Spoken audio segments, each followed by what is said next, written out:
जय हिंद।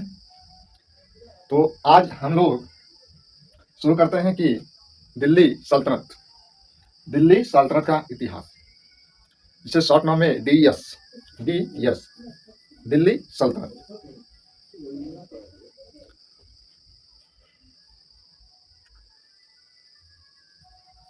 तो दिल्ली सल्तनत हम लोग शुरू करते हैं और इसका एक पहले आप डायग्राम बनाइए, एक डायग्राम बनाइए और उस डायग्राम को आप समझ जाइए। इस डायग्राम को एक बार समझिए, देखिए इस डायग्राम को आप समझ जाएंगे तो आपको क्लियर हो जाएगा। अब इसमें क्या होगा कि आपको देखिए, हर शासक आपको पढ़ना जरूरी नहीं, हर शासक को पढ़ना जरूरी नहीं है, क्योंकि छोटे छोटे जो शासक होते हैं जो लगभग 1 साल के लिए या 2 साल के लिए बनते हैं, तो इनका एग्जाम में ज़्यादा कोई महत्व नहीं होता है। हाँ, बस आपको पढ़ना है कि बड़े शासक जिन्होंने साम्राज्य का विस्तार किया। जैसे दिल्ली सल्तनत शुरू होता है, आप देखेंगे कि मोहम्मद गौरी जो है कि तराइन का प्रथम युद्ध, सेकेंड युद्ध, चंदावर का युद्ध और ये सारे युद्ध को जीतकर अरबों का आक्रमण हुआ। तो इसके बाद जो है कि दिल्ली सल्तनत का शुरू होता है इतिहास। और मोहम्मद गौरी तक आते आते पानीपत तराइन का सेकेंड तराइन का सेकेंड वार से ही दिल्ली सल्तनत शुरू हो जाता है, क्योंकि दिल्ली सल्तनत का शुरू होता है कुतुबुद्दीन ऐबक जो कि हाथ से लड़ा था। कुतुबुद्दीन ऐबक से शुरू होता है, क्योंकि कुतुबुद्दीन ऐबक मोहम्मद गौरी का दास था। तो ये दास वंश भी थे, मामलुक वंश भी थे और इन्हें गुलाम वंश भी कहा जाता है। गुलाम वंश में 3 अलग अलग जो कि वंश के द्वारा शासन किया जाता है। लोग कहते हैं कि अलग अलग वंश से अपना दावा करते हैं, जैसे आपके कुतुबी वंश, कुतुबुद्दीन ऐबक और आपका आराम शाह, ये दोनों आपके शासक जो है, ये कहते हैं कि मैं कुतुबी वंश का हूँ। अच्छा, इल्तुतमिश से लेकर बहराम शाह तक ये कहते हैं कि मैं शमसी वंश का हूँ। देखना ना कि अलग अलग वंश होने का दावा कर रहे हैं। और बलबन कैकुबार क्यूमर्स, इनका जो वंश पता चलता है कि ये लोग इलवरी वंश के। तो देखने कि अलग अलग वंश होने का दावा कर रहे हैं। फिर आ जाइए इधर खिलजी वंश में, इनका जो शासन अवधि है 30 वर्ष तक। 30 वर्ष तक खिलजी भी शासन करते हैं। इधर इनका समय देखिए 1290 से 1296। यहाँ पे शॉर्ट नाम लिखा कि जलालुद्दीन खिलजी, इब्राहिम रुकनुद्दीन और अलाउद्दीन खिलजी।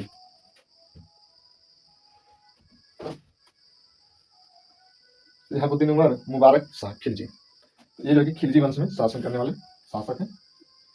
तुगलक वंश में आइए 1320 से 1414 तक। 1320 से 1414 तक तुगलकों ने शासन किया। इसमें तुगलक वंश का जो संस्थापक था, अब देखेंगे कि गियासुद्दीन तुगलक वंश का संस्थापक था गियासुद्दीन तुगलक। इसको आप शॉर्ट नाम दे रहे हैं कि आपको याद हो जाए, GST। और मोहम्मद बिन तुगलक, MBT। इसमें ज्यादा बड़ा आपको किसका शासनकाल लगा है? तो फिरोज शाह तुगलक 30। फिरोज शाह तुगलक का जो शासनकाल है इसमें सबसे ज्यादा है। मोहम्मद बिन तुगलक, फिरोज शाह तुगलक, अबू बकर शाह, ये आपके तुगलक वंश में आ जाएंगे। फिर आपका सैयद वंश का संस्थापक था खिजर खां। ये छोटा वंश है, लगभग 37 वर्षों तक ये शासन करते हैं। 37 वर्ष तक शासन करते हैं दिल्ली सल्तनत पे। तो खिजर खां आपके सैयद वंश में। तो सबसे ज्यादा जो कि शासन करने वाले आपके जो वंश थे, आपके देखेंगे कि तुगलक वंश, ये 94 वर्षों तक तुगलकों ने शासन करते हैं दिल्ली पर। अब आइए अगला लोधी वंश, 5वां जो वंश है लोधी वंश है। लोधी वंश में जो लोधी वंश का संस्थापक था बहलोल लोधी और आपके सिकंदर लोधी, इब्राहिम लोधी। बहलोल लोधी, सिकंदर लोधी, इब्राहिम लोधी। देखिए दिल्ली सल्तनत पे शासन करने वाले जो वंश है, आप इसका क्रम याद करेंगे, वंशों का क्रम। तो गुलाब खिले तुम सुगंध लो, गुलाब खिले तुम सुगंध लो। ठीक है, इस ट्रिक से आप याद करेंगे कि गुलाब खिले तुम सुगंध लो। गुलाम वंश, खिलजी वंश, तुगलक वंश, सैयद वंश, लोधी वंश। ठीक है, तो गुलाब खिले तुम सुगंध लो। गुलाम वंश, खिलजी वंश, तुगलक वंश, सैयद वंश, लोदी वंश। गुलाम वंश, खिलजी वंश, तुगलक वंश, सैयद वंश, लोदी वंश। गुलाब खिले तुम सुगंध लो। गुलाब खिले तुम सुगंध लो। गुलाम वंश, खिलजी वंश, तुगलक वंश, सैयद वंश, लोदी वंश। आप इस ट्रिक से याद करेंगे, गुलाम वंश, खिलजी वंश, तुगलक वंश, सैयद वंश, लोदी वंश। तो देख रहे हैं कि 5 वंश हो गए दिल्ली सल्तनत पे शासन करते हैं। दिल्ली, इब्राहिम लोदी को जानते हैं कि यहाँ ये दिल्ली सल्तनत का अंतिम वंश और लोदी वंश का अंतिम शासक। यहाँ से देखेंगे कि आपका दिल्ली सल्तनत खत्म होता है और मुगल भारत में इंटर कर जाएंगे। पानीपत का प्रथम युद्ध होगा 21 अप्रैल 1526 को। तो पानीपत का प्रथम युद्ध होगा, तो जिसमें इब्राहिम लोदी और बाबर के मध्य में लड़ा जाएगा युद्ध। और यह युद्ध जो है कि आपका इब्राहिम लोदी हार जाएगा और वहीं पर जो है कि मुगल वंश की नींव पड़ जाती है। तो मुगल वंश का संस्थापक था आपके बाबर। बाबर, फिर हम लोग पढ़ेंगे हुमायूं, अकबर। ठीक है, तो इसमें हम लोग पहले तो दिल्ली सल्तनत देख रहे हैं। वंशों का क्रम याद हो गया। गुलाब खिले तुम सुगंध लो। गुलाम वंश, खिलजी वंश, तुगलक वंश, सैयद वंश, लोदी वंश। एक शासक को हम लोग देखे थे, एक वंश को। इसमें आपके गुलाम वंश, गुलाम वंश का जो संस्थापक है, हाँ, कुतुबुद्दीन ऐबक।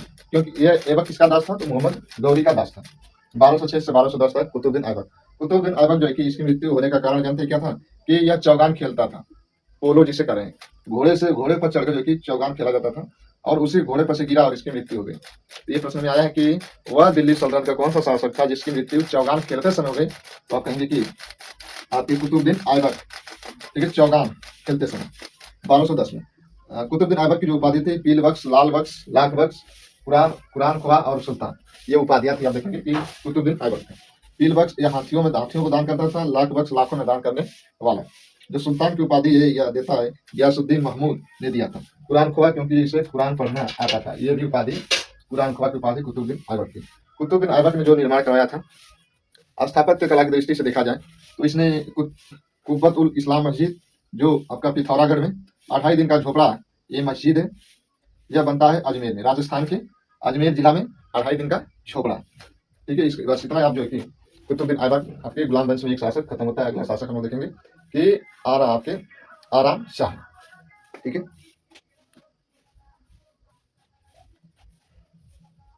तो बस आज इतना है, आपको ये क्रम याद होना चाहिए। जय हिंद, जय भारत। तो आप क्या करेंगे? आपको समय समय पर तैयार रहना चाहिए। आपको समय समय पर तैयार रहना पड़ेगा और आपको इसके लिए कड़ी मेहनत, आपको इरादे मजबूत हो, आपके इरादे मजबूत हो, आपको मेहनत और संघर्षों से भागना नहीं है, तभी जो है कि आपकी जिंदगी बदलेगी। अगर वास्तव में आप करना चाहते हैं कि मेरा लक्ष्य प्राप्त हो जाए, तो आपको मेहनत से नहीं भागना है, आपको मेहनत करना ही पड़ेगा।